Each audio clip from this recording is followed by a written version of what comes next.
What's good, people? I'm just gonna check that we are live right now. I think we should be. Should be all good. Will be our Gameweek 29 pod, joined by one of my regular co-hosts, FPL Stark. Kayman is ill today. What's up, Starky? Why don't you go ahead and set us a like target for this episode? 50 likes. 50 Okay. likes. Let's hit it. And we're also joined by one of the FPL veterans. A lot of years, a lot of seasons in the game. He has seen it all, from potentially the start of Mo Salah to now the end of Salah's career. Let's see. We're going to talk about Salah, of course, today. It's FPL Vincenzo. Craig, how are you doing today, man? Yeah, good, mate. Just make me sound like an old man. I think I date back to the early Cristiano Ronaldo days. That's how long I've been around for. Well, I wish I was watching then, because watching United in the last few years hasn't been very good. Before we get into it, guys, as always, just a quick plug here. Do check out our Peer Pressure Plus Patreon, where I offer a lot of things you can support us and our journey in the FPL scene. Make sure you do subscribe to Craig on YouTube and follow him on Twitter. I left both of those links in the video description below. You can check it out. Make sure you follow Stark as well, who's having a fantastic season in some dream team. Top 5 right now, Stark? Yeah, for now, yeah. For now? Cool. No, for now, yeah. Cool. We'll start with the availability report. Lots to discuss here. In terms of suspensions, I just want to say something, because there was some rumors that Mosquera from Wolves was going to be suspended, picking up his 10th yellow card. He actually didn't pick up that 10th yellow card, so he's not suspended for the Liverpool match. At the bottom, you can see who we do have currently suspended for their upcoming fixtures, at least for this week. Lacroix, who you still own him, right, Craig? No, I sold him for Van Dijk last week. So not anymore. Okay. Good move. I still have him. I was going to play him this week, but he is suspended now. Neto picking up a double yellow card, and he is suspended for the Villa match. In terms of injuries, Haaland, Rice, obviously Wilson from Fulham as well. Few notable ones to discuss. What's your perspective on Haaland right now, Craig? Where are you sitting as an owner? I'm going to keep him, I think, for two reasons. One, he put a tweet out today, which I thought sounded quite positive. And two, I only have one free transfer, so I can't, if I sold him, it's a -4 really to reinvest the money properly. And all of the other options, that it would obviously be a midfielder that would get an upgrade if I was going to do it. But I'm not seeing enough from a Salah or from a Saka or from a Palmer right now that makes me think this justifies a hit, or justifies taking the risk that Haaland's definitely not playing. If I knew right now, for example, that Salah was firing on all cylinders, looking really good with these next two fixtures, I would do it. I'm not prepared to take a -4 to do it, with the uncertainty around how well he's going to do. So my squad depth is quite good. So I can get, if I have to bench him this week, it's obviously not ideal having that money on the bench, but I can do it. It's just, there's just not the alternatives there for me at the moment to justify moving him on. If I had like three or four transfers, I might think about it, but not with one. Yeah, we will talk about a little bit more about Haaland, but yeah, I think I'm with Craig on that. He posted a picture today on his socials, him back at the City training arena today. So, and he looked pretty happy, looked fine. So, and also Pep was very weird in the press conference when he was asked about Haaland. What was the injury? I kind of suspect maybe Haaland did have something small, but it feels a little bit like he was rested. I don't know about you, Stock, but that's what my gut says, that it's not something major and he'll be back in the team for Forest. I don't think it will be major, but you'd have to be somewhat concerned. I think he's now been benched 3 games. I think he was, I was looking at it today, he was benched versus Wolves, right? Yeah. A couple of game weeks ago, and there was another game. He was benched in the Carabao Cup second leg against Newcastle, I think. Was it that was expected? Yeah. So, what was the game week he missed entirely due to a knock, and then he was back? It was this game week. This game week. Then against Fulham, he got a knock, remember, and he came off at halftime, which was recent. So that's the one, yeah. Yeah. Yes. So like, obviously December can create these kind of continuous little niggles because the body's been put through a lot of minutes and a lot of intense football. So the schedule was busy again for them because they're in all comps. So I don't know how robust he's going to be in this moment, because all we can go off is the fact that he keeps picking up niggles, Yeah. which I think is a bit of a worry, especially because he's an asset that you put your armband on, and it's not really something you want to deal with when you have your armband on him. Yeah. We also saw Declan Rice came off with a knock around 75 minutes. You and me are owners stock. What's your first kind of feeling with Rice? Do you think he's gonna play? Are you looking to move him on? What's your take? I've sold him. Oh wow. Already sold Rice. Sold Rice to Mohamed Salah. Oy, I don't know about that one. We'll get into that when we talk about Stock's team selection. But yeah, I kind of second. Right, yeah. I kind of second that. I think Rice is an acceptable sell, especially if you look at the fixtures. Like yes, Brighton and Everton are okay, but then they blank in 31, and then in 32, most people are wildcarding. If you don't have a wildcard, maybe there's more incentive for you to keep. But with the amount of flags people have this week, probably selling Rice is the thing that makes sense, because even that Everton game, I'm not sure he's going to get 90 minutes because it's before and after Leverkusen. No matter how easy Leverkusen is, I'm assuming Rice is going to play 90 minutes in either one of those legs. So I think there will be. And obviously, the week after that, they have Man City in the Carabao Cup final. So I think there is definitely a chance Rice's minutes drop even if he is fit. And I think he is an acceptable sell. Would you second that, Craig, Exactly. if you were a Rice owner? Yeah, I think a lot of the people that are flagged, I think is definitely a valid argument. They're one of the top 5 options probably in their position, whether that's O'Reilly, whether that's Haaland. I think you look at them and think, I'd like to have you right now. Wilson, probably one of the top 5 mids. I don't think Rice ticks that box. I think he's okay, but I think you can do better right now, particularly at that sort of price point. There's probably cheaper midfielders than him that probably offer a higher ceiling than he does. So I don't think he's needed now. I think you even if he wasn't injured, I still think you could probably improve him. So the fact he's injured, to me, makes it an easy sell, I think. Yeah. Sparson said Craig no is such point. a veteran. Started playing FPL when Queen Victoria was on the throne. Sorry, go ahead, Stock. I was just going to say, there's no point, if you've got the free transfers, there's no point dealing with Arteta's stupidity in press conferences. I'm not dealing with it. I'm not sweating every week for the next 2 game weeks because of a DEFCON and assist merchant. Like, no, I'm good. Yeah, I agree with that.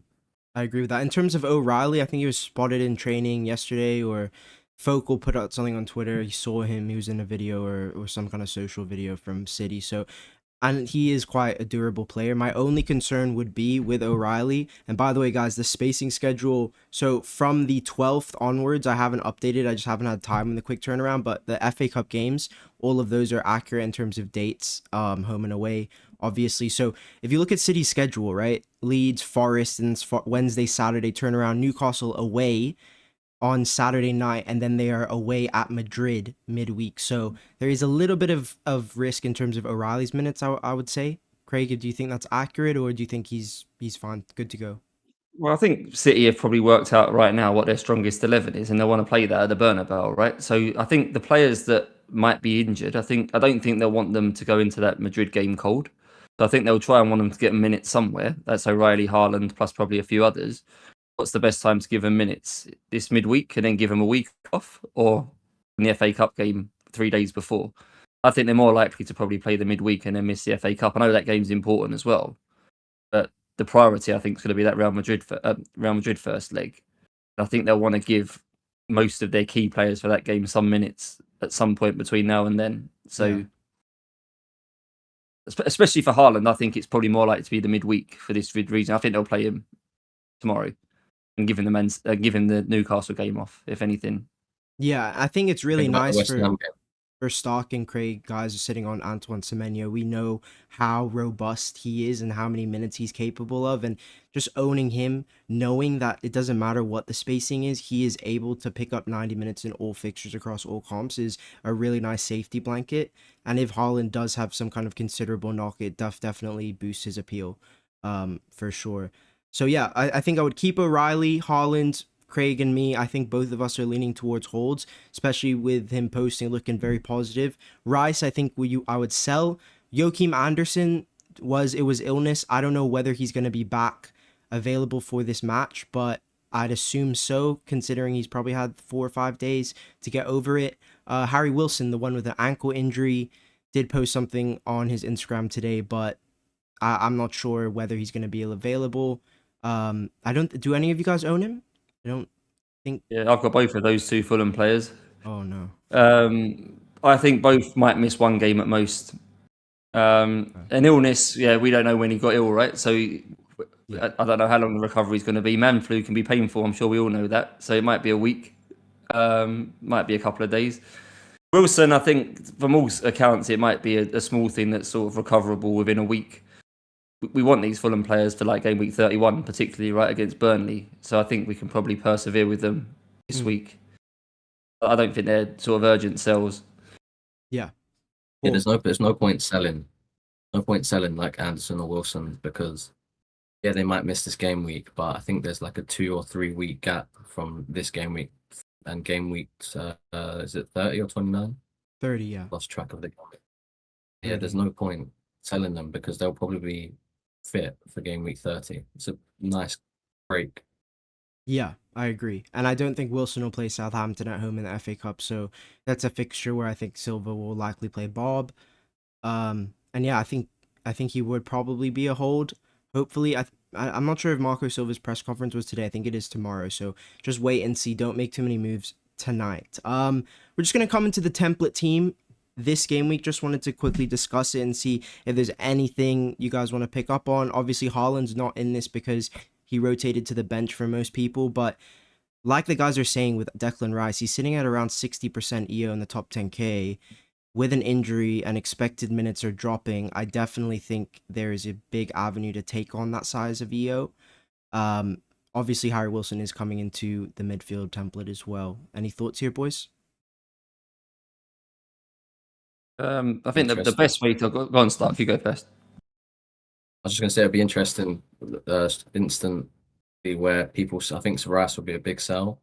Just obviously who people will go to. Go on, Craig. Yeah, I think the best way to play the game to sort of make steady progress is to be on template with 8 or 9 of the picks and then be off it with 1 or 2 strategic sort of alternatives. At the moment, looking at this list, I think Rice is probably the easiest one to be off the template with to pick someone a bit differential. And it only takes 1 differential each week to beat the safety score in a template by 3-4 points, and that can be quite a lot of positions. So him, I think Rodgers is underperforming right now. He could be an option to go against a template. Joel Pedro maybe doesn't have the best fixtures. He could go against a template. It'd be those sorts of players. I'd be looking at this and thinking, could I do better than them? But yeah, Rice is the easiest one. Cool. And look at Van Dijk, guys, sitting at 55% EO. Obviously, these two boys have already rushed to him, but I'm still yet to get him. And it is looking very scary because I'm expecting him to be 65 plus this week. So yeah, it's not looking good. What do you think he's in a place where he's essential? Or you think he's a guy you can take on? Take him on. You can take him on because their defense is quite poor. I think. When I watch them play, I think they're going to concede, but he's got an aerial threat and he's got DEFCON. So clean sheets at this rate is just a bonus, really. Yeah, West Ham had more XG than Liverpool in that weekend game. I know Liverpool won 5-2, but the goals in the last couple of weeks have maybe inflated him a bit highly. I think he's still a fine pick. He's probably one of the best 3 defenders to own right now, but probably getting a bit excited and carried away if we're expecting goals every week from him. There'll be a couple of 2-pointers in here probably. Yeah, just fine. I just wanted to say that Guehi O'Reilly, I think City defense for me personally is one of the spots where I've actually lost a lot of points that could have gained me quite a lot of rank. I haven't invested in City defense all season. I think I've regretted that because I've seen guys like Stark and other guys in our community like Zubi on Donnarumma and other City picks, and they have been quite consistent with clean sheets. Even if you look like over the last 20 weeks. So I think that potentially is somewhere I'll look on my Wildcard 32 definitely because I've been quite impressed with their defense. Do you think you would buy any of the City defense this week or no? Because they blank, obviously. If O'Reilly was fit, I think I would. I think we've probably fallen into a trap because we've been too focused on game week 31, who plays and who doesn't. We've been a bit scared in some way, probably the wrong word, but a bit scared to bring players in because in one game week they're not playing. As you say, look how many points we're throwing away in the meantime. I still think there's probably enough upside here I think Gabriel, Van Dijk and O'Reilly is probably the logical back 3 right now. Yeah. So if it gets you onto that, obviously it's a bit risky now because he's injured, but that probably was the logical back three to be on for the last couple of weeks. Cool. Anything else here, boys, before we move on? Nope. Cool. Just quickly, GA Imminent. So we have two tables. The top table is players who have accumulated at least 9 shots over their last 4, but scored no more than once. And the second table, the table at the bottom, is players who have created at least 9 chances over the last 4, but registered no more than 1 assist. Basically, who's been getting a little bit unlucky in terms of returns. If you look at this table of the last few weeks, guys like Ekatike were sitting there, guys like Thiago were sitting there, and are now out of the table. And Ekatike is still there, only scored once, right, over the last few game weeks. So he really is looking like a good pick in terms of underlying stats. In terms of assist potential, if you have a Daniel Munoz, keep playing him, keep starting him. I would start him the next 2. Tottenham away, Leeds at home, I think are fantastic fixtures. Bruno Fernandes a little bit unlucky just to have 1 assist in his last 3. What's Elliot Anderson? What's Elliot Anderson doing there? Is that DEFCON Imminent? No, that's that goal that is? Imminent. He's been taking a lot of shots, mate. Are you sure, mate? Is Yeah. that ball recoveries imminent? Blocks imminent? DEFCON Imminent. Mo Salah. Hey, what? He's number 1. He's number 1. He has the worst XG delta, which means goals to XG ratio. He has the worst. So he is due 12 shots, 9 in the box. But the interesting thing is, over the last 4, he's had 12 shots, 0 on target for Mo Salah. Craig, if you were in a situation where you don't have Haaland or Salah, you're looking to bring in one for captaincy, would Salah be of interest to you? No, not if he's like no big chances in the last 4. Clearly, doesn't have to be a big chance for someone to score, but I want to see some evidence that there are goals imminent. And eye test wise, I'm not seeing evidence there's goals imminent. Fair enough, he's having chances, but this suggests they're not good chances. So, yeah, he wouldn't be my top priority this week, even though they've got obviously 2 of the worst defences in the league right now in the next 2 fixtures with Wolves and Tottenham. I still don't think he's not shown me anything to warrant buying him. But then, obviously, Cole Palmer didn't show too much of anything until the fixtures turned, and he got good outcomes. So maybe Salah could repeat that. But what I would say is people have been comparing him a lot to Cole Palmer. I monitored the Cole Palmer situation for a while. He came back against Everton, scored from open play. So if you're talking about, he was only scoring pens, that's factually incorrect. He came back on his return from 3 months out, scored at home to Everton. If you look at the chances he was getting when he was playing against West Ham, he had like a 0.8, 0.9 XG chance right in front of goal. He blazed it over the top. So to me, I was looking at that like, okay, he is getting into positions. He is doing box crashing. And then in the next game against Wolves, he had that chance Cucurella cut back to him and scored it, right? Even if you take the pens out. And against Leeds, he had a last-minute chance, which he missed in front of net as well. So Palmer was getting big chances in that period. Salah is not. And if you look at, Ekatike 4 big chances, Salah 0, I think that speaks volume, right? Yeah, but I think it's valid to have both. I don't know if Stark has both, but I think it's reasonable to go into this block. Both of them. I don't have both. No. For me, it's about. I think rank plays a big part in decision making, and whether that's the correct way to play this game or not, I don't know. However, I was 1.6 million probably about 5 game weeks ago, maybe 5 or 4 game weeks ago. So when you're at that rank, and obviously your goal is the top 100k, 105k, 1 million, 2 million, 500k. It's all the same. It's a failure. So I'm playing the game with quite a lot of risk, and for me, Salah's an opportunity where he's a penalty taker, who's a differential, who has good fixtures, and for me, I will be captaining him in the next 3 game weeks. So my season essentially rides on him like it did with Palmer. Palmer worked out, and now it's Salah's time. So that's just how I'm playing it. It's quite a simple game, really. Penalty taker, good fixtures. No one's really there. If he does well, I'll be gaining. If he does bad, the rank will be the same. It will be objectively poor either way. So that's just how it is for me. Quite a good quote in the community, right? Put yourself in a position to get lucky. By putting these sorts of players, you're putting yourself in a position to get lucky, right? Penalty taker in a good team. Yeah. That's it, man. Can't criticize that. No, and I think if I was in Stock's position looking at, either Haaland or Salah, and also factoring in chasing, factoring in captaincy and minutes, I can understand why he would go to that path. But if you're a Haaland owner, I think it's a different situation entirely. Because then you would actually need to be selling Haaland to get Salah, or going for Haaland and Salah, which me and Stock have maintained since the start of the season is very suboptimal. You can only captain one, and they're both 14 plus. So, yeah. Cool. We'll talk about the midfielders now. I just want to say in this table, apart from the goals and assists and fixtures, I haven't had time to update the non-pen XGI bonus, defensive contribution hit rate. So this is all from last week. But if you own a Rice, you have unlimited budget apart from Salah, who would you guys be looking to go to this week? Considering, it's a bit difficult to line up a replacement. Or team dependent, these questions. Let's start with guys who have wildcard in hand, planning wildcard 32. So you're looking at a 3-week lifespan, right? 29 to 31. Tavernier would be the one for me. Brentford, Burnley. I don't know why he doesn't have pens or set pieces, but he's on pens or set pieces. It must have been my mistake, but he for sure is one of the best options. He's one of the cheapest pen takers in the entire game. 9 returns this season. Brentford, Burnley, United. Do you like that, Craig? I don't hate it. Yeah, I don't hate it. I'd go to a Fulham guy. If you want to trust Wilson, I'd go him as a priority. If not, I'd probably consider Iwobi. I think I'd go for one. He's not even on the list, is he, Iwobi? No, I don't have Iwobi here. But one of those two, maybe even a complete differential. I wouldn't be against Alexis McAllister or Cody Gakpo either, because Liverpool's fixtures are good. I think both of those. I think on the weekend, Gakpo had 5 chances. I think McAllister had 4 chances. Obviously, only one game of data, so we have to take that with a pinch of salt. But really, they're getting themselves into attacking positions. So I wouldn't hate either of them either.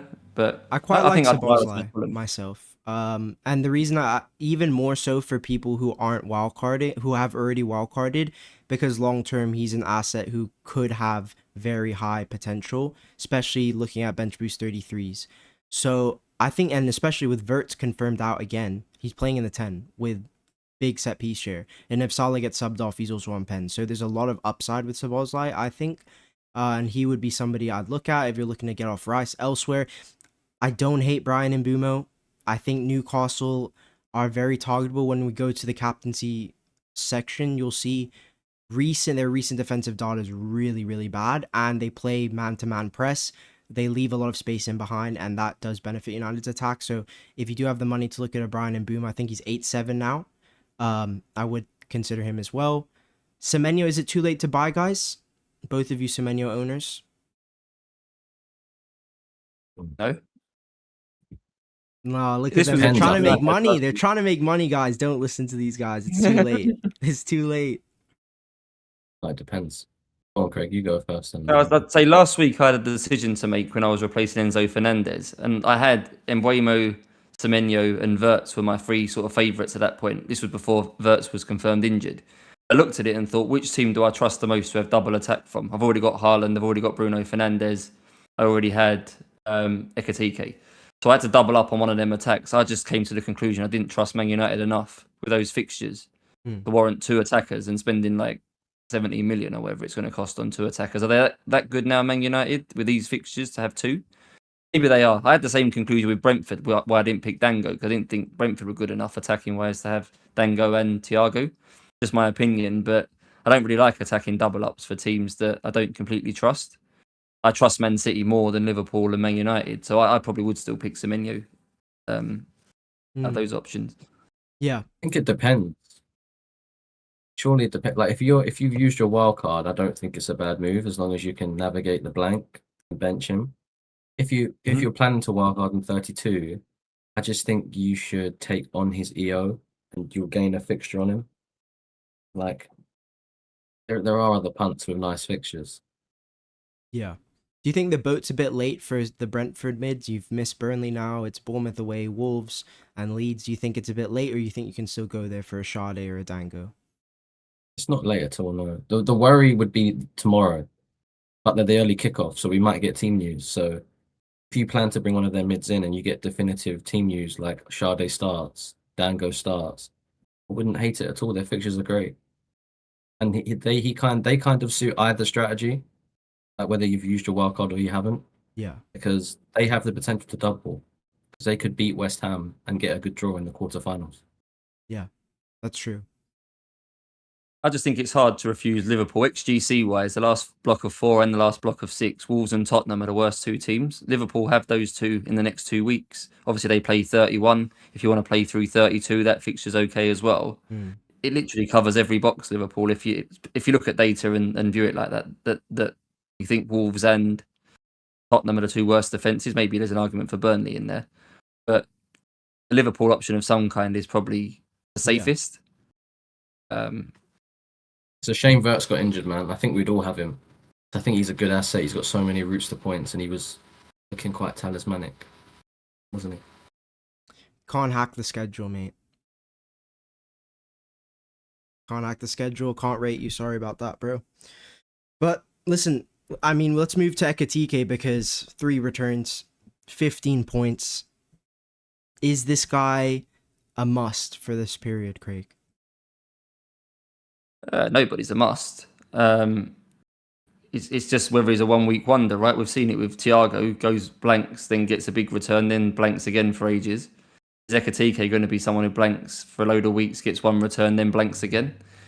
The fact he's got safe minutes, again, playing against the 2 worst defences in the league, makes me think he's hard not to own. I won't use the word essential, but I think he's the logical best striker in the game right now to probably have. I'd probably be more confident with him.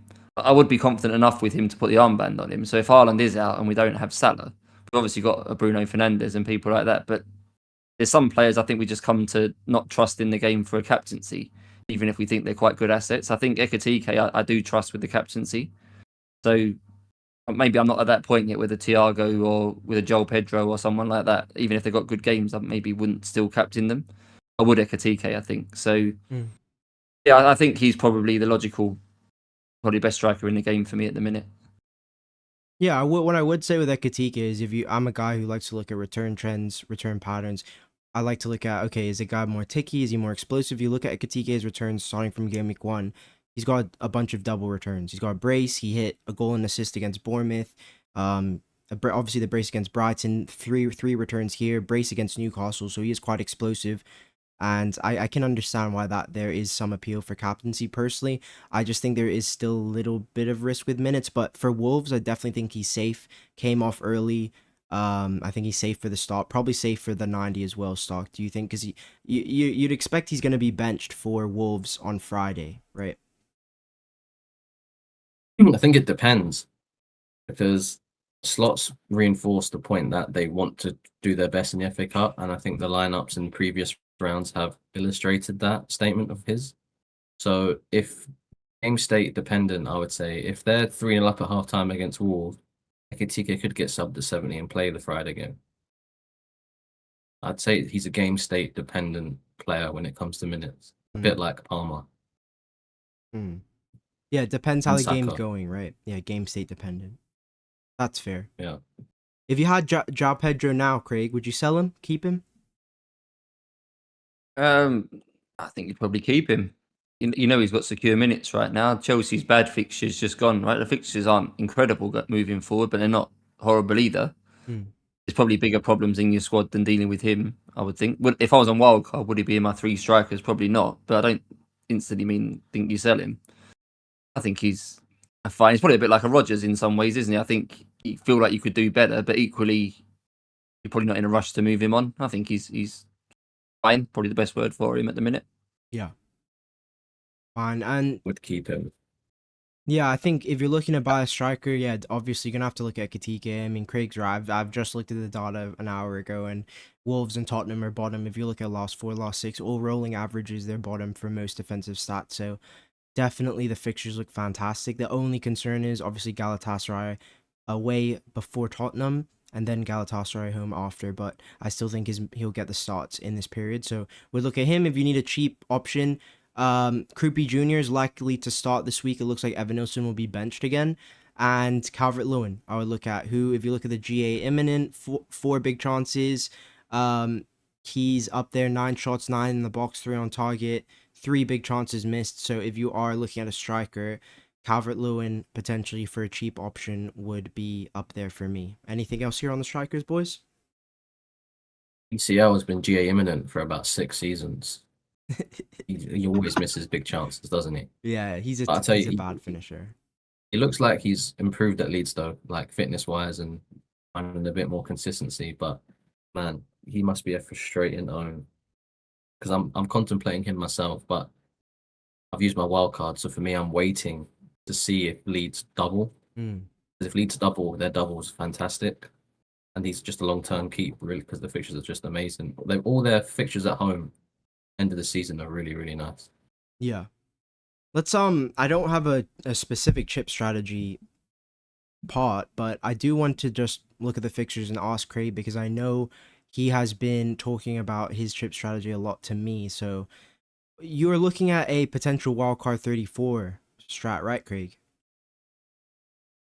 Yeah, the plan was to get the bench boost used before the wild card. So when I wild carded, I didn't have to focus on the full squad of 15. I only had to focus on 11. So I wanted to get the bench boost played pre-31, really. I was going to play it this week. We'll get to my team, obviously, later, but that might not be possible. But at the moment, I felt like if I could roll 29, 30, 31, 32, then play the free hit in a big double, 33. Now, we won't know yet what's more useful in that week, whether it's the free hit or the bench boost. I'd rather free hit. Natural FPL instinct for me is to free hit the biggest double rather than bench boost it. I think the ceiling's higher. Again, you only have to pick 11 players really on the free hit. Might allow you a couple of extra premiums or something where other people are trying to pick 15 good players. And then if you get to game week 34, obviously there'll be free hits in use that week for people that are on the what we'll call a template strategy. If you wildcard in 34, I think it's possible to basically pick the free hit 11. Because if you've rolled now, you'll get to game week 35 and have 5 free transfers. So I'm viewing that game week 34 wildcard almost like a second free hit. So you actually play the actual free hit 33, you play the wildcard 34, but play it like a free hit. And then in 35, you've got 5 free transfers, which basically allows you to play a mini wildcard again, doesn't it? To fix things that you got wrong in 34. Yeah. So I don't feel like playing that way. I don't feel like I'd lose out in 34 against the free hitters. Obviously, a debate in 33 whether my free hit would do better than someone else's bench boost. We won't know.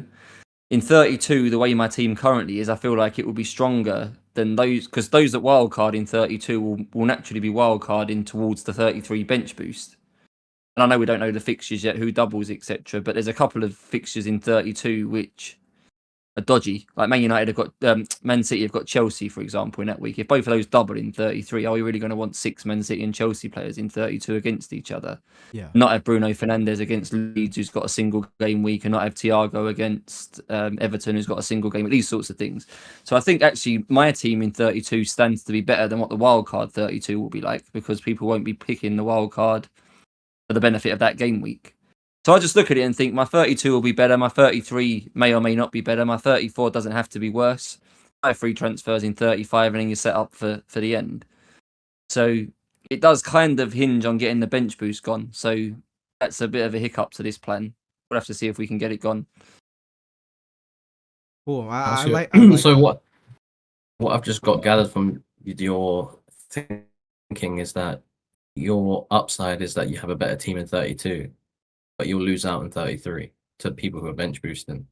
Obviously, you're bench boosting beforehand, so you're hoping that they balance out. But I'd say this season with DEFCON, bench boosting the double game week is very strong. But the one fixture I think that's important, I've said this on one of my pods, is Sunderland have got Nottingham Forest in game week 34 right now. There's still a possibility. Sunderland are still in the FA Cup, so there's a possibility that if they get to the semis, that fixture will move into 33. If that happens, and Sunderland Forest both end up doubling in 33, that's really important. They've both got a lot of DEFCON players. They've both got a lot of cheap players who are quite useful. That will massively strengthen the depth of what the bench boost could be. If Sunderland don't get through in the FA Cup, there's not actually a lot of what you call good teams with budget players that might double. We won't go through it in depth now, but if it is like Man City, Chelsea, Liverpool, and Arsenal or something to get to the FA Cup semis, which is possible, depending on how the draw goes, the fixtures they haven't obviously got loads of cheap assets, those 4 teams, and their 34 opponents aren't necessarily full of cheap assets either. I think it's just Brighton that would potentially double with cheap players.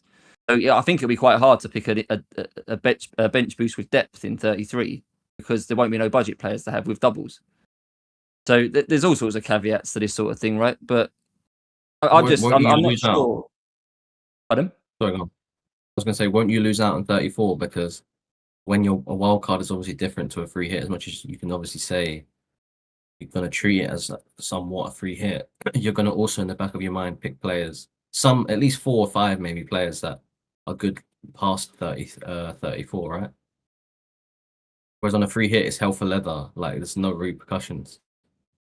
Yeah, I might be a bit different. I might not go triple defense or something for a team that looks like it's got the best clean sheet prospect or so. I might have double rather than triple, and I might, as you say, maybe pick one player that's a bit different. I don't think I'll lose out that much in 34 playing the wild card. You could though. Where I feel like I feel like I could gain a lot. I could gain those points back in 32 though, right? If I've got a better team. I don't know. Yeah. To caveat though, at that point with 32, like Brentford and United could double if Brentford get to the semis, and then everyone would have the fixtures for the double because they double and they have a good fixture in 32. So this is the thing. There's certain particular. I say Brentford need to beat West Ham and then win the round after. Sunderland, I think, are important. Probably the most important team towards that bench boost in 33. Yeah. If both of let's see what happens with those two teams. If both of those go out, if West Ham beat Brentford and Sunderland lose to Bristol City or Port Vale or lose the round after, then the problem you've got on the template strategy is all eggs in one basket. If that 33 doesn't pan out, and we won't really know until sort of 30, 31, you're still committed to the plan because there's no other alternative really at that point. Are you prepared to take the risk now and hope that it works out? I think free hit 33 is I've looked at it a little bit. Now obviously it all depends on which teams double and stuff, but the free hit in 33, in my opinion, you would want to do that to pack premiums and pack, like, you want the pen takers, you want the big assets. Like, it would be if the big teams double, you would afford all of them in an 11 and then obviously 1 or 2 differentials, right? In a bench boost 33, in that situation where the big teams land with a double, you have to sacrifice one, whether that be Salah, whether that be Saka, whether that be Haaland. Nobody's going to sacrifice Haaland, obviously, but you get what I mean. Palmer, you're going to sacrifice one of the penalty taking premiums in the double, right? So that for me is a factor to consider, whether, because most of the bench boosters will take on one of the premiums. And it also depends, right? Like, if some of those teams are in Europe, right? Let's say Newcastle get through Barca and still in Europe, who knows what the priority will be. If Chelsea are out of Europe, then you're going to get, 180 of Palmer, 180 of João Pedro, and 180 of some of these really good teams in terms of minutes. So in that situation, then, yeah, a lot of factors can change, but it all depends on the draw, I think. It all depends on the draw. Because even Fulham, I know, like, Fulham fit into your narrative of all fixture in 32. Obviously, they'd have a great double in 33. But then I suppose we all have Fulham, right? We if you've got Wilson and Anderson, which I think most people do, you'd have them either way, wouldn't you? Yeah, I suppose. My plan loosely now would be bench him 32. Obviously, wouldn't have him on the free hit, possibly in 33, then make a decision 34 afterwards. But I'm in a position where I can bench them both in 32. It's like Wilson, for example. I don't view Liverpool as a bad fixture for Harry Wilson. I see it as a bad fixture for an Anderson, but then again, Anderson will get you 4 points in that fixture, like with Defcon. Like, Defcon's completely changed, like, fixture difficulty in my view, in terms of, like, Defcon. Yeah, look, Harry Wilson, watching the West Ham highlights, like, he's playing that Bowen role, right? Like, Wilson could get something against Liverpool. Yeah, he scored against them in the reverse fixture already. Yeah. So I agree with you. I think something Craig was talking about in a recent pod was, like, there's less emphasis on the fixtures now, and I definitely agree with that. Like, I look at the game for guys like Bowen and Anderson, and it's basically, I just look at, okay, who's having the share of possession and what's the Defcon opportunity like for my assets, because ultimately if I have strong routes to points guys, I'll have a chance of GA, maybe less so in some games, but yeah, I think fixture strength is less important this season. I think, especially for a Defcon asset. Yeah, 100%. This is the problem we're having in now, because we've got such deep squads. We haven't got the dead asset up front and all these sorts of things. We're getting headaches each week because we're having to bench the Defcon guys. We picked them to get Defcon. To get the Defcon well, I think you have to play them every week.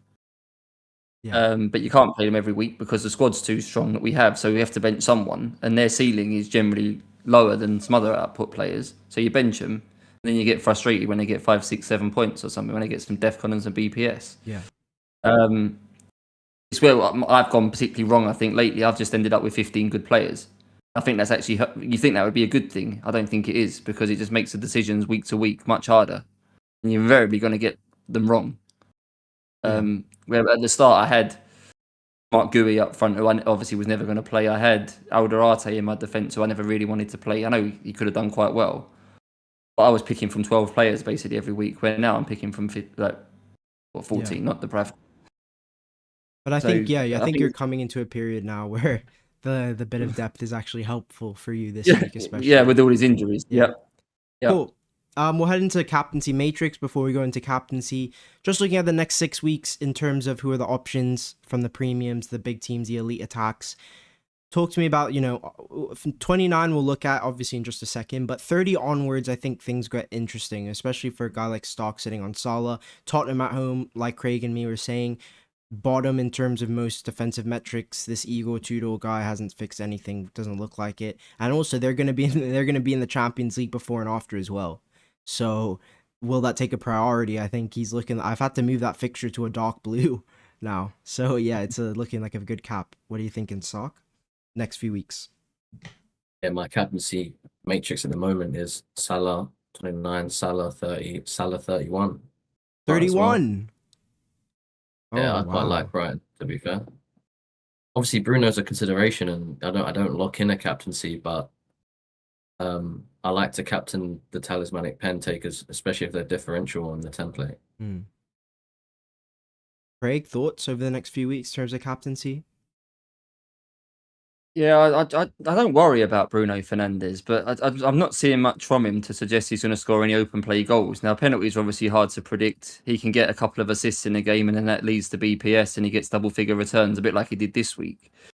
But I don't see Bruno getting a massive haul, because I don't think he's going to get enough goals. So I can see why people would captain him, and he may well end up being the best captain. But naturally, I want to pick someone I've got more faith in scoring. So I'm probably looking at Liverpool at least 29, 30. So Ekatike for me, probably in both of those two. 31, I haven't really thought that far ahead yet, but probably Bruno. I will go to him in 31, I think.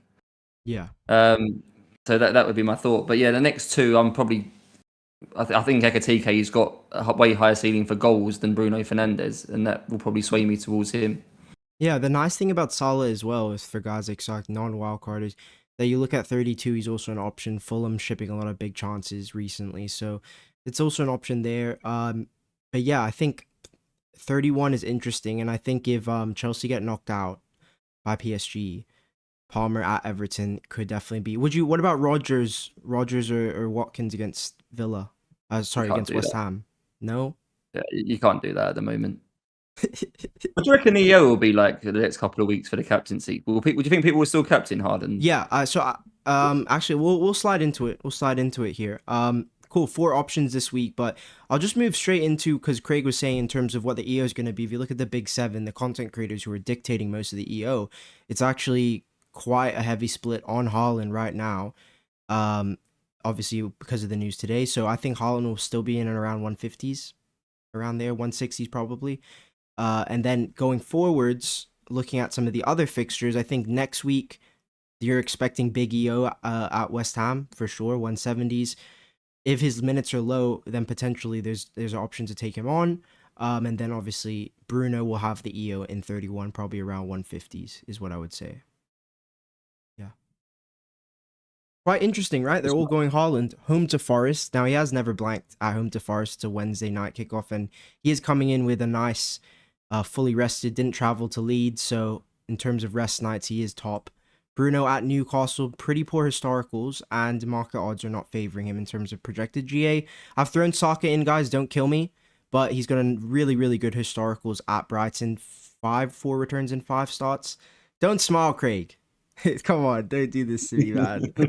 No, he's great. He's great. Listen, Brighton, I think, is an okay fixture. We'll go into the fixtures later. And then Salah, at Wolves, obviously, he's second for market odds in terms of projected GA. Spacing's a little bit tight. You can see it Saturday, Tuesday, Friday. So I've dropped his minutes a little bit into 85, 86, but should still be nailed for the majority of the game. What's your initial thoughts, guys, in terms of who would you go for? I haven't put Ekitike on here, but he would also be another secondary option too. I'm on Salah. That's all I can say. That's what I'm doing. I'm on Salah. Craig? I think anyone doing quite well, right? It's not the way I like to play the game. I like to try and gain points by having differential players, not by having differential captains. That's generally my way to play the game. So if it does look like Haaland's going to be the most popular, I probably will go with him because it feels a bit safer. I feel like my risk is minimized doing that. Obviously, higher risk, higher reward going alternative, but Stark's playing a different game to us at the moment. He's got different objectives. I could see why he would go for somebody else, the lower EO. But for me, I feel like I've got enough differentials within my squad that if some of those fire, a bit like they did this week, then I'll still gain rank with less risk. So I'll probably will play the captaincy for now, next couple of weeks with what looks like it'll be the high EO. Cool. In terms of fixture analysis, now, there's 4 fixtures on play here. Now, the one thing I want to highlight in terms of across the season, we know Newcastle and Brighton are in the top 3 for defensive lines. They play a very high line, and they're both in the bottom 3 for fast break transition chances conceded. So in that terms of that space in behind, you're going to see Arsenal and United get transition opportunities. I'm very confident of that. Across the season, obviously, Wolves is the worst defense. And even in the last 6, the 2 defenses that stand out here to me are Newcastle and Wolves. Newcastle have conceded the most goals over the last 6 out of all teams in the entire league. Okay, they've conceded the most big chances here as well, most defensive errors, and most open play XGC. Their schedule has been in a way where they're playing almost every 3 to 4 days. And we saw how when Man City came to Old Trafford, the intensity levels, they just couldn't match us because we are just so much better rested. We have so much more energy. And I think that will be the similar situation here against a Newcastle team without Bruno Gomes. I think they're also missing, who else are they missing? I think Shaw maybe, right back with Livramento. So they do have a few absentees that would boost the fixture a little bit. But Wolves 11.9 XGC over the last 6. I think they're bottom 2 in the entire league over that period. So Craig's right. Wolves have been shipping chances. And there was a narrative a few weeks ago, oh, Wolves defense is improved. I'm sorry, they're still a targetable fixture. If I was Stark, I definitely understand where Salah comes in terms of review and analytics. Analytics are pointing towards Haaland. If you boost Salah's minutes to 90, though, he will be on top. And they also think Benjy and Semenyo are 2 other good options. So yeah, I think Wolves best fixture followed by Newcastle. Then I would probably have to say Forest just because City are a pretty strong attack. In terms of projected goals, City are top, Liverpool second, followed by Arsenal and Everton. Thoughts, boys, in terms of some of the stats? Yeah, I'm not surprised by Newcastle's data because playing some dream team due to their fixture schedule. I've owned Hall and Gordon, and I've been watching them play their Champions League, etc., etc. And you know what? They're entertaining to watch. It's the football I enjoy watching. It's high octane, end-to-end football, unlike Arsenal. So Newcastle, I rate them for the entertainment. But yeah, they're open, and for attackers, it's a green fixture. If I didn't have Salah and I had Haaland, probably captain Bruno, which might be controversial. But yeah.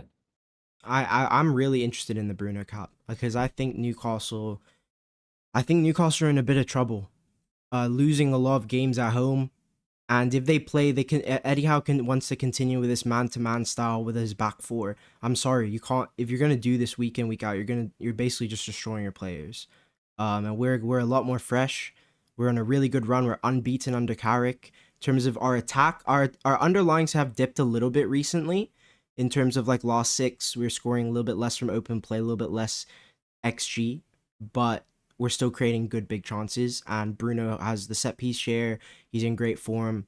And he'll be playing a lot of those transitional balls into the likes of Mbumo and Cunha. So I think it's going to be a good option for sure. Craig? Just one thing to throw in. I know Wolves have ranked quite badly here for XGC, but I'm pretty sure that at home I think I was doing some research earlier. If you look at the last 6 of just their home games, they're about 15th. So it's obviously still not great, but they're not anywhere near as bad at home as what they are away. And obviously this is a home fixture against Liverpool. Yeah. So still a Liverpool captain, but maybe just little sort of asterisks next to the XGC that it's mainly influenced by away fixtures. Yeah. I still feel the same about Bruno. You've obviously got enough stick, Benji, about Saka this year because maybe he assisted too much and didn't score enough. I still have that concern around Bruno. Is the goal threat enough? I know that the team has got good XG, good goal threat. How much of that is on him? He may assist a lot of it and create a lot of it, but we genuinely expect him to score. That would be my concern. Away from the pens, obviously. He should have scored in that first half against Palace, though. Yeah. One decent chance. Yeah, I get there's concerns around in terms of his goal threat, but when you look at in terms of across the season, what has he done? He's now joint level with Erling Haaland for most double-digit hauls, and this is something I said last game week. Like, there's a reason I don't like striker caps apart from Haaland is because of ceiling, right? And Bruno, the amount of opportunities where he can just pick up 1 or 2, your clean sheet points, bonus, he's great. Even this kind of game is in the 10 is a potential better DEFCON because they play so chaotic. They play man-to-man. So there will be opportunities for loose balls. And I think his ceiling is quite high. Now, yes, I don't think he's demonstrating that great of goal threat. But with 1 assist, he can still tick up close to 10 points. And I think that means a lot to me. Which is where it comes in, right? Salah and Ekatike could be 17 points or 2. Bruno's probably unlikely to be as high as 17, but unlikely to be as low as 2, right? You're probably going to get somewhere in between with him. What do you want? The 17-point possibility or someone who's probably more likely to get 8 or 10 or something? Yeah. But I see Craig's point in terms of Ekatike because he has shown he's an explosive asset. So if you are thinking about it, then yeah, you could consider it.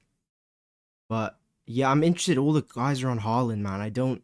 Forest have been pretty decent defensively, especially when Murillo's been there. So I don't see it as a great fixture, Craig, to be honest. I know you like to play risk into your captaincy decisions, but I don't know. I don't think it's a great fixture for him. And I'm not committed to anything yet, to be honest. Hmm.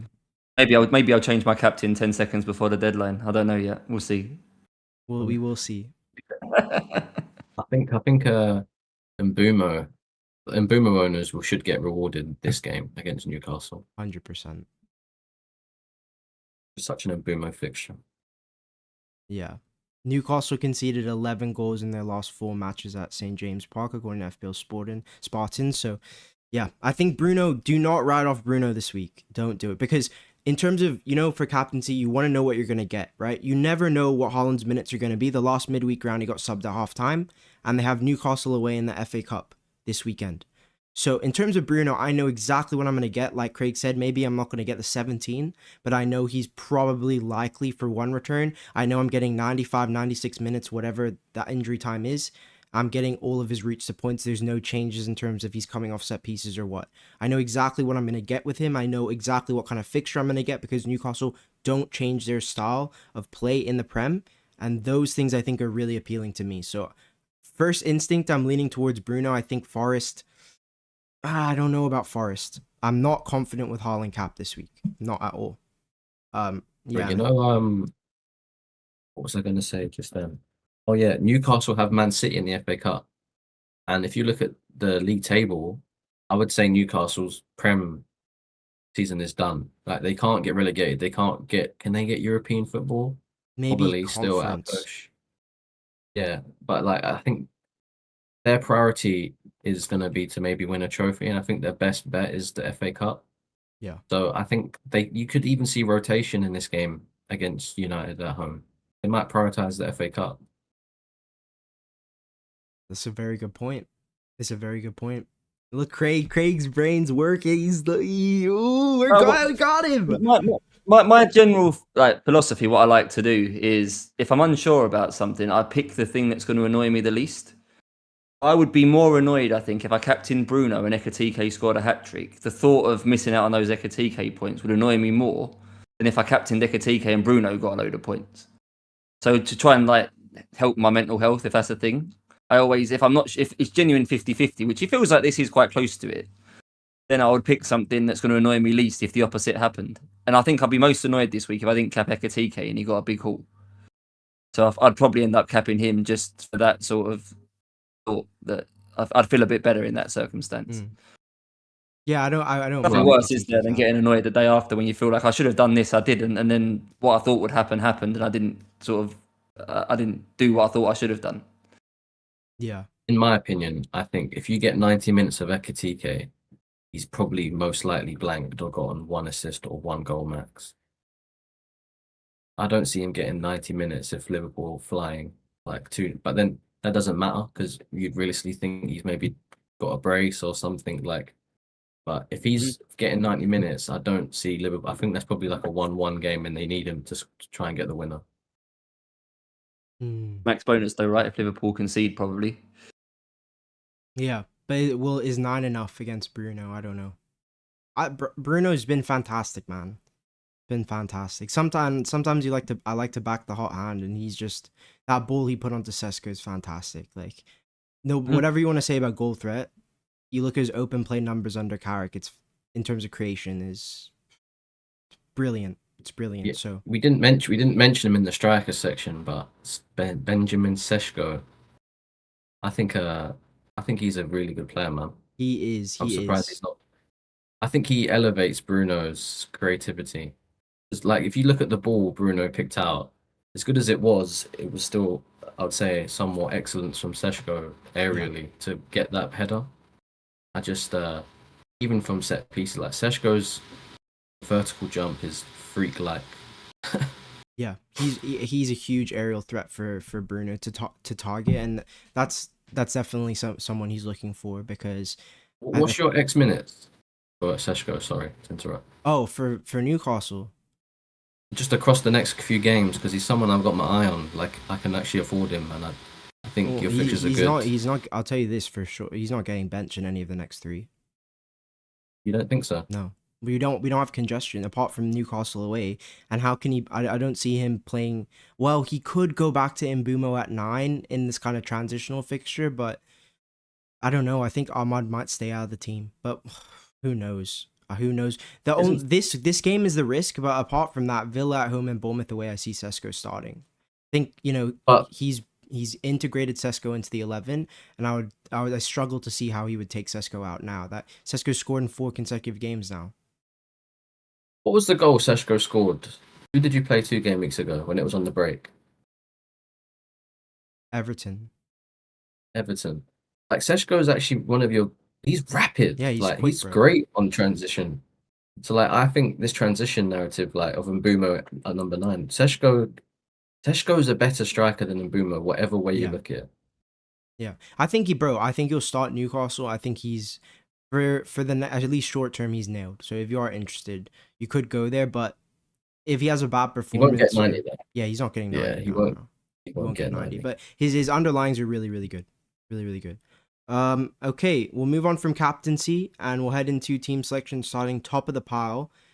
Craig, 93 points this week. Wow. Absolutely fantastic. Would you talk us through what you're thinking of this week? So I was meant to bench boost here. So I had 3 players at home, all on the bench, but now I've got these 3 flags. Probably means I can't. I've got 0.7 in the bank, so I've got a couple of decisions to make. My gut feeling is I want to roll all the way through to 32 if I can. Get the 5 free transfers in 35 to follow my chip plan.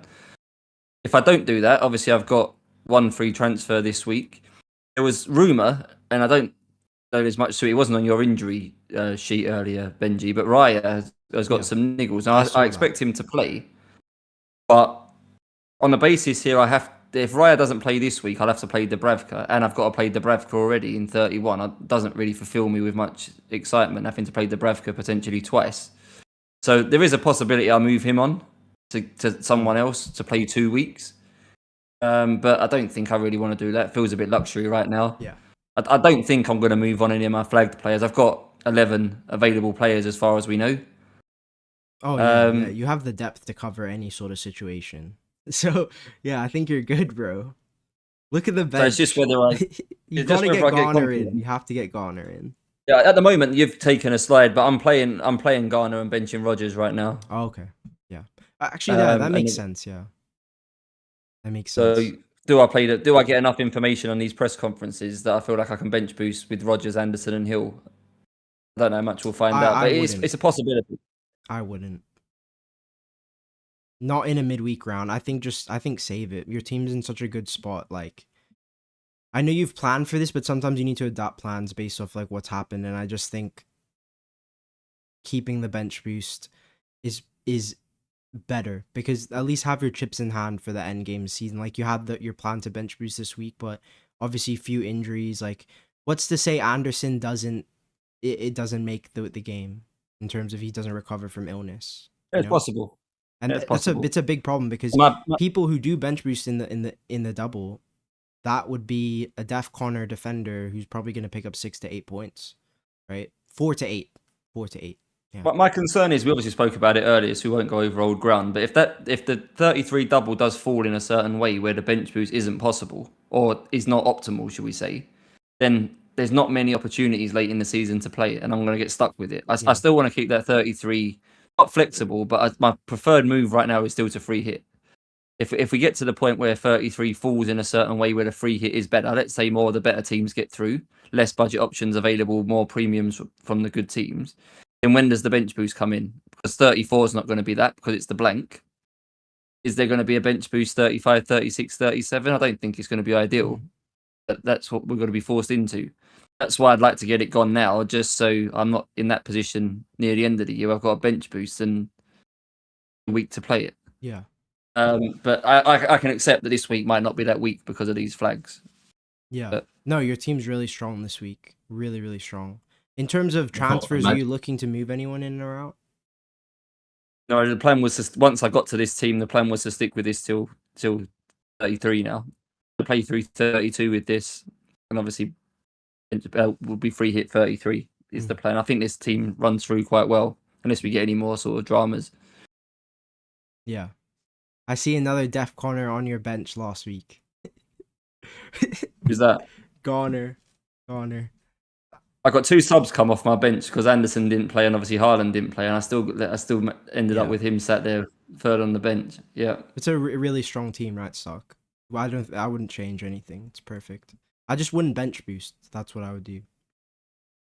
No, I can see the appeal to the bench boost. You're going to be, well, man, you're going to be so annoyed if Wilson and Anderson both start. And imagine they do bits. Imagine they just explode. You're going to be fuming, man. But it's never, regardless of outcome, I'd probably say the right place and hold off the bench boost. And play Garner over Rodgers? I think we're quite open, to be honest. I think I think you'll get your chances. I think it'll be an end-to-end game, to be fair. We're both quite attacking. Benching Rodgers in the cold derbies. I don't know, bro. You know, when Palmer comes to town, it's just, who knows? So is it? Oh, I'd play Garner though, 100%. Like, if you own Garner and he's playing Burnley at home, you find a way to put him in the team, in my opinion. Yeah. That's the way I look at it. I don't like benching Wilson. Could you bench Wilson? I don't think so. No, I'll bench Rodgers. I'm happy to bench Rodgers because if he's sat first on my bench and gets 15 points, that probably means Villa have beat Chelsea, and I'll be happy that way instead. So it's a win-win, right? By the way, do you think you'll beat Chelsea or no? You think a draw? I think a draw. No. At least I'm hoping for one. Yeah, I think 1-1. I think 1-1 is possible. I could see Rodgers getting 15 points and we still beat you, to be honest. I don't think it's a guarantee you beat us just because he gets 15 points. Could be open. It could be a high-scoring game, to be fair. I think that one, Benjy. We might be coming back to that next week. Yeah. Snip that quote. Yeah, we will. We'll save that. Cool. I'll come to my team. What? Save what? Next week, when Rodgers got 15 points and Chelsea have beat Villa, we can come back and say you called it. We'll snip that. We'll come back to this, I'm sure. But yeah, so, this is my team. You're going to save me. Basically all I'm saying is I could see like a 3-2. That's what I'm trying to say. Yeah. It's possible. Yeah, but Villa's been quite good defensively at home. But yeah, Chelsea's attack's really good. So that is going to be a really nice game to watch, to be fair. This is my team, 80 points. 2 transfers were Thiago in for Krupi, who blanked, and Palmer out for Wilson. So I have 3 million in the bank, 1 free transfer. It's now I'm happy the team did well this week. My differentials hit surprisingly. Bowen was probably my main star who kind of just did his job, DEFCON, corner assist. That's what he's there for the routes to points. So pretty happy with his performance. Bruno Weiss did the job. The main thing I'm quite happy with is I got my benching right. I benched Elliot Anderson this week, and not because I didn't think he was going to get DEFCON, but because I thought he wouldn't get 90 minutes. But he ended up getting the 90 minutes, and he didn't hit DEFCON for the first time in a while. So pretty happy with that decision. I just thought Alderetti's guaranteed DEFCON at Bournemouth, because Bournemouth will dominate possession, they cross a lot, and it's one of the best DEFCON fixtures, so I put him ahead of him, and it was a +3 swing there, so I'm quite happy with that decision. And yeah, the team this week, there's issues. Obviously, Lacroix, the idiot, got himself red carded, and I was supposed to use him this week at Tottenham, but now I have to put Alderete in, so it's annoying, but it is what it is. We'll move. Bowen, I think my front three look quite good this week if Haaland plays. The main issue is probably the midfield, because I've got Rice and Wilson flagged. Likely just to sell Rice out to anyone. I can afford up to 10.7 million. Or 10, yeah, so anyone really apart from Salah is in my range. What do you guys, what would you guys recommend here?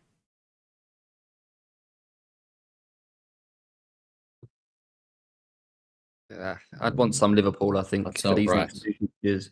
Yeah. Oh, Liverpool, man. Yeah, I think it's got to be Szoboszlai. I think it has to be.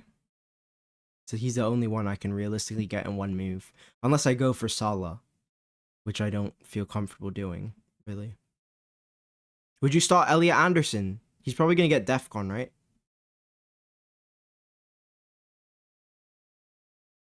You're the Messiah. You tell us you benched him for the 1 week he didn't get DEFCON. So you're clairvoyant. No. I benched him because I thought he wasn't going to get the full minutes. But he ended up getting the minutes and just didn't hit the DEFCON.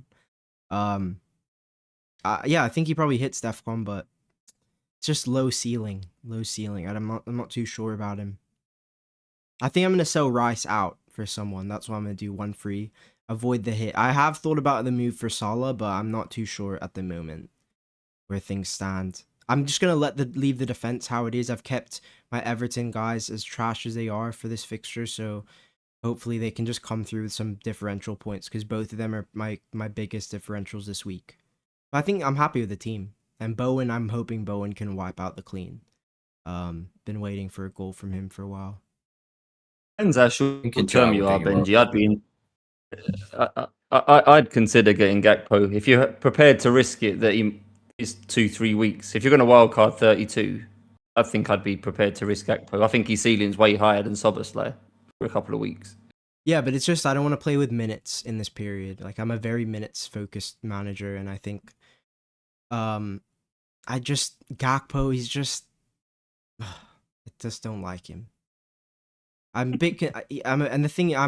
like open play guy. I don't buy guys who just have open play threat. Like, I need some sort of intangible, like routes to points. I need some set piece DEFCON, something. You need to offer something extra if you're a midfielder in this current economy, because I rarely buy open play guys nowadays.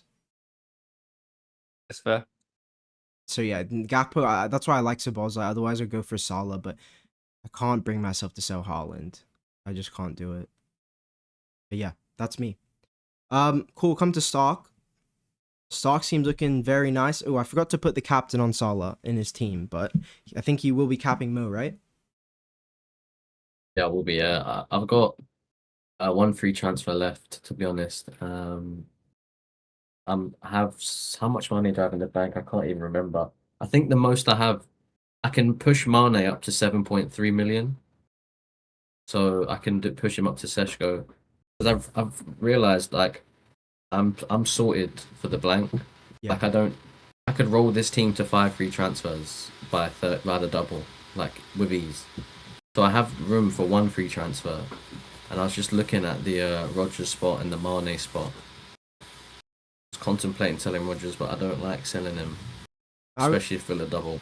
I would keep Rodgers, especially in your situation. You don't have a wild card Yeah, I would keep Rodgers, especially because, like, what happens if Fulham win Southampton, draw a good team, and now Villa are looking like they're going to double, right? you're gonna be like, oh, and Villa's double, I think it's pretty good. It's like Fulham away and Sunderland at home. Yeah, Sunderland at home with Fulham away would be But you their know what it double, is? which is really nice. You know what it is with Rodgers though? Like, as nice as the double is, he's actually quite expensive as an asset. Yeah. And when you want if you want premiums in your team, Rodgers is someone where I'd rather have Harry Wilson, because if Rodgers doubles, so does Harry Wilson. And Fulham's double is also very nice. D Wilson's cheaper and he has more routes to points. Like, if you look at the template and the EO of Rodgers, and if you actually look at his returns, like on the app, 2-2-2, like a lot of twos, I think he is someone in Villa's form where, in my rank, there's potential for me to take him on. I agree with that. I agree with that. Because looking at your midfield, because you got, Rodgers and Semenyo are sitting at combined like over 100% EO. So if you wanted to take on a bit more EO, you could sell him. But I don't know, Craig, as a Villa fan, what do you think? It's just crazy, the influence of one game week. People won't buy Man City players because game week 31. People won't sell Morgan Rodgers because game week 31. It's crazy that we think like this. I think he's probably disposable. I think most midfielders around that 7 to 8 million price point. None of them are probably worth it. Like Rice, Rodgers, there'll be more in that price bracket where cheaper options offer just as much or maybe more. It's kind of a dead sort of spot right now that just wasting money almost in there. You might as well have the 8 million guys or the 6 million guys. So yeah, I wouldn't be against selling him. The problem you've got, Starkey, if you do Mane to Sesko, which I don't hate either, you've got 8 quite good attackers, right? And benching one's going to be a headache there pretty much every week. I know Semenyo would be benched in 31, but in most other weeks you've got coming up who you're benching. I'd bench Rodgers the next two. No. United and Chelsea. Yes, I think Stark's on the right path. And the reason I say that is because delaying that Mane move allows him to move into a forward who helps him more long term in terms of end game for the doubles, right? And I think that's why Stark's waiting for that next piece of information from the FA Cup to buy that's why he's delaying that, right, Stark? Because Calvert-Lewin is the biggest lot on the planet if Leeds double, in my opinion. Just like the value and the fixtures. Yeah, that he offers. I think I'd still do it now. Play him this week. I'd play him in all the home games and he's benchable in all the away games. I'd probably still do that now. I think this week's a good one. I don't think Sunderland's defence away is that good. Do you know what worries me about Calvert-Lewin this week is that, like Thiago, he doesn't play many midweek games, and the reason why I'm less stressed with Thiago is because the turnaround from now to the FA Cup is very nice. I believe their FA Cup game is on Monday. Yeah. Against West Ham, so that's a Tuesday Monday turnaround, which is that's like a normal game week for them, right? Yeah. So that's plenty of recovery. Whereas Calvert-Lewin, like Leeds, I'd say are somewhat safe. So like I think they'll go for the FA Cup. So the Metcha could easily come in this game. Like I don't think DCL is ever a buy when there's a midweek fixture with such a quick turnaround. That's true. His minutes have been shaky. I can understand that. Same with Raul Jimenez, right? He's another one. There are strikers like that. Too many games close together, they miss one. Yeah. So I just think he's the type of manager, Fark, where he just believes in his squad and he's got every right to do so. They're playing phenomenally for him. I just think he won't be afraid to play in the Metcha and start him at home against Sunderland. Yeah. 100%. Like not starting DCL versus the Metcha won't hold them back from getting 3 points. Yeah, I agree. Okay. We're low on time, so we'll speed through the peer pressure team. Me and Kayman, we made a few decisions last week to bring in Wilson and Van Dijk, I think, which came out of the points, but no Bruno Fernandes, so we didn't quite hit 70 plus. In terms of, I think Craig remembers how this works. He does have one decision granted to him, which is a permanent move. It cannot be changed until the following game week, and the guest decision can be vetoed. If it is vetoed, they will get to pick again. We obviously, one decision will go to either me or Stark this week. I'm hoping it is me. Whatever name it doesn't land on will get the decision. Yes! Come on! Yes! Finally. I think Stark has a bank decision though too, if I'm not mistaken. I do. Cool. I do. So this is our team. I don't even know.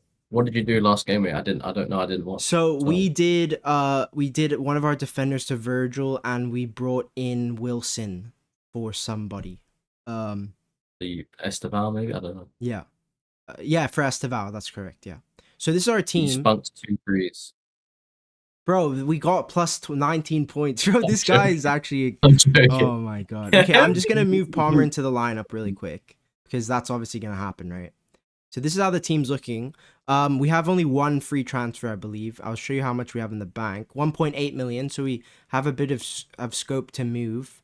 Cool. I think what I'm gonna do this week is I'm gonna be giving my decision back to the field. And I won't be having the decision because I'm trying to get a veto back. So no decision for me. It'll be Stock and Vincenzo. Benjy, why are you worried about vetoes? It's game week 29, my guy. You'll see. You'll see. Just wait. You'll see. Rather than use a move, you'd rather veto someone else's move when it's game week 29. So you're gonna have to get lucky. I need power, bro. I don't have power. You're gonna have to get lucky 2 more times to get 1 veto, and there's only 9 game weeks left, 10 game weeks left. Like, what kind of logic? Listen. I've made my decision. It's a wild card got to be played at some point, right? Yeah, exactly. we got big weeks to come around doubles. I need to start building for that again. So cool. Okay, 1 decision to Stock. Obviously, Craig, your decision takes priority. 1.8 in the bank. What are you looking? Your decision could be anything. It can be captaincy, it can be a transfer, it can be a benching decision, whatever you want. Up to you. Surely the priority here has to be to get Rice to Bruno Fernandes at some point. So you're going to need cash, right? Yes. And extra transfers. So I feel like it's a role. I don't know how far. If you're going to make a transfer, I wouldn't hate getting Rodon out for someone. I think he's done his hamstring, so that's going to be a while. Yeah. Can you cope with him? You've got 3 Arsenal, a couple of Man City already. No Rodon. That's not going to help for game week 31. I think he's going to need moving. He obviously doesn't free up any money. But it feels like Rice to Bruno. I'm going to save you some time here, Craig. Because I have a decision and I'd like to use my decision right now. And I want to activate the wild card. But yeah, no one's here to veto it. So hold that, Benjy. Activate that wild card, please. Oh my god, bro, we can't be doing this, man. What do you mean? I tell you my reasoning. I'm not even trying to fuck things up. I think that we can build a team. I'm seeing 1, 2, 3, 4, 5 flags and no Bruno Fernandes and Obi up front. Like, I personally think that we can build a strong wildcard where we can roll to 5-3 transfers. There's nothing I can do about it. So we'll build it right here. Okay. So obviously we'll put Bruno in. Talk to me. What are you thinking?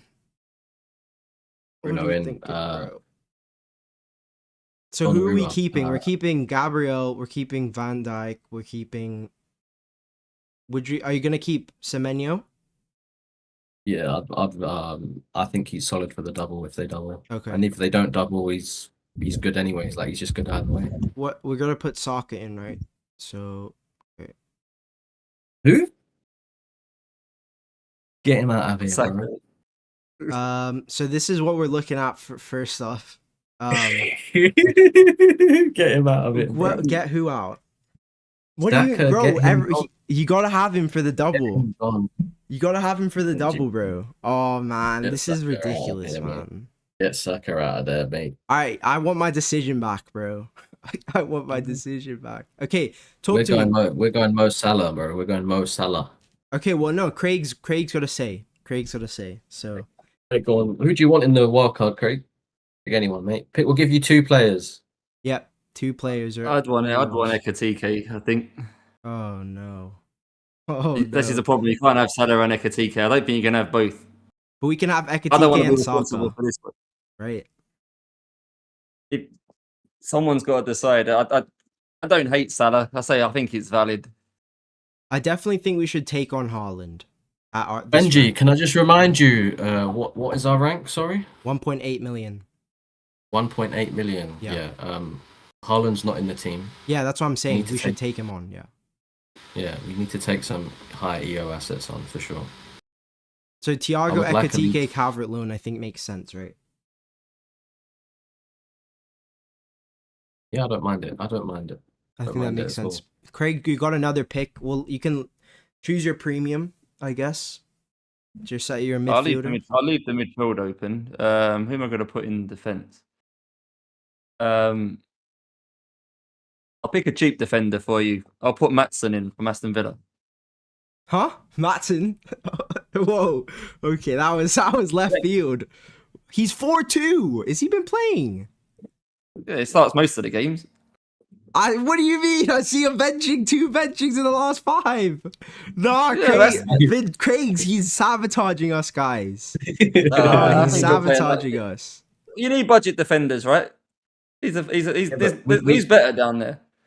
We need a bench boost active soon, man. Like you're giving us Maatsen. Nah, bro. Okay, listen, it's his pick. You got a veto stock. You're the only one who can veto it, so I ain't touching that. I think Darlow makes a lot of sense. I personally believe he's nailed. Yeah, Darlow's good. Yeah, I like Darlow. that. And The keeper's an interesting one because I think the keeper should be someone who doubles because they're the easiest player you can roll through a blank. It's got to be Donnarumma. I think. No, I don't think so. Really? I really disagree. Yeah, I really disagree. I think it should be Raya, and the reason why you might disagree or laugh is because they're guaranteed to blank, and they're guaranteed to double. In my opinion, I think they will. Who have they got in the FA Cup? It's Mansfield or something. Yeah. Right? And Newcastle. Who do they play? Right? Yeah. They've got to win another round though. Newcastle. They play Newcastle in 34. So if either Newcastle or Arsenal double, they're double basically. It's the strongest game that's likely to move. Yeah. So yeah. Raya for me is someone who, like, can you trust Timber? I think Arsenal's fixtures are fantastic. What's the best part of Arsenal? I think it's their defense, and I just think you can rely on him to start every game. Listen, I know people won't like it. I know they won't, but I just think thinking ahead of the doubles, I think he will double, and you can just bench him in a blank coming up. The fixtures are great at the end. Okay, well, we've got him in. The thing with Donnarumma is, as good as Donnarumma is, I think O'Reilly and Ait Nuri and Mark Yehi and Matthias Nunes are all better. I agree with that. Okay, fair enough. We'll fill out the first draft and then we can just quickly have a look at things elsewhere. In terms of other defenders, who would we probably pick? How many 31 blankers? You got 3 already. Yeah, 1, 2, 3. Yeah, but Raya is obviously on the bench, so it's only 1, 2, 3, 4. And 4. Saka. Yeah, Saka. Yeah, makes it. I like O'Reilly or Mark Yehi, to be honest. Even Nunes, like any one of them, I think they're all quality. Like Ait Nuri's a beast in the bonus. Nunes can get DEFCON attacking returns. He seems so nailed at right back. Mark Yehi, value for money, and just how nailed he is, and he's attacking threat, and he's good for DEFCON. Yeah. I think he's an excellent asset. I'm pretty sure he got like he did have a nice little scoring chance against Leeds from a set piece. So he is showing that he's the dead ball threat right now. So I think I would personally trust O'Reilly, if he's fine, he's the biggest no-brainer on a wildcard. He's got so much upside. Yeah. That's He had 4 big chances in the last 4 weeks, I think, for a defender or something stupid. Okay, maybe we put O'Reilly in instead. So we need one playable defender. Should we just go Goodmanson or something for now? We'll go Goodmanson for now. You got a Leeds keeper already, though. Yeah. Well, we can obviously change that spot. So this is what we're looking at right now. Joaquin Anderson, no? Yeah, we can, yeah. It's a good idea. Okay, so let's put Joachim in. Okay, so we're sitting there with 3.5 mil in the bank. Thiago Ekitike. I think strike force is fine. I think defense is fine. Just the midfield, maybe I would move something. Maybe like a Elliot Anderson. Probably keep Wilson, right? Would you keep Wilson? Yeah. Saka's going, mate. Saka's got to go. Why? Because we've got 1, 2, 3, 4, 5 blankers, mate. Yeah. Might have to sacrifice O'Reilly, right? I'm No. joking. Okay, fine, bro. We'll put Palmer in. We gotta have at least one midfielder who's one of the premiums. I think you gotta keep one of them in the team, right? I don't think we should have Elliot Anderson. If Yeah, you take Palmer out and put Salah in, can you afford that? Salah, Stach. Yeah, that looks not too bad, to be fair. No, it doesn't look too bad, you know. That's good. Oy, okay, that's not I bad. don't hate that as a draft. Yeah, we'll confirm it. Okay, so we'll play Raya. Really? Stat? How much is Stat? 4-7. Is that how much we got left? Yeah, that was it. 0.0 million. Oh my god, look at our Unless you benching really want decisions. to unless you want to downgrade Matson so you can get Statch up to, I don't know, Dewsbury Hall or something. Is that possible? If you want that, I don't know if you want that. If we can upgrade Statch to Tavernier and then downgrade Matson to like Goodmanson, I'd much prefer that. That won't work. That won't be enough. Yeah. No, it won't be far off. It won't be far off though. It really won't be far Matson off. to who? Goodmanson. Okay. And then Statch up. Tavernier. Yeah, no, we're 0.2 short. We're not far. We're not that's far it. though. Yeah, that's what I'm saying. We're not far at all. It's Anderson down, really, isn't it? Anderson. Or O'Reilly down for now. And then No. I don't need to do O'Reilly down for now. it's Anderson down then. Wilson down. Sell him right Yeah, now. like get rid of the flag, bro. Harry Wilson. Just fuck Yeah. Wilson off to someone else.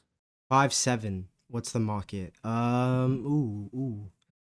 Ryan, but double Bournemouth mids doesn't make. No. No. Nope. 5-7. Who is there? Gravenberch. 5-7. Maybe just move Anderson to Harry Maguire or something. No. We're not. United. I don't think we have enough long-term lifespan there. I think what we could just put Statch in because then we have leads, money no? basically. We have money to upgrade. Yeah, you can't. There's too many leads. Yeah, You'd have to exactly. But we have money to upgrade Matson, right? Or why don't you pick this last spot? Because my thing is we've got 3 playable strikers that we're looking to use. So we don't mind having a cheap DEFCON or mid, right? That's the way I look at it personally. Yeah, I don't know which defender I'd put here.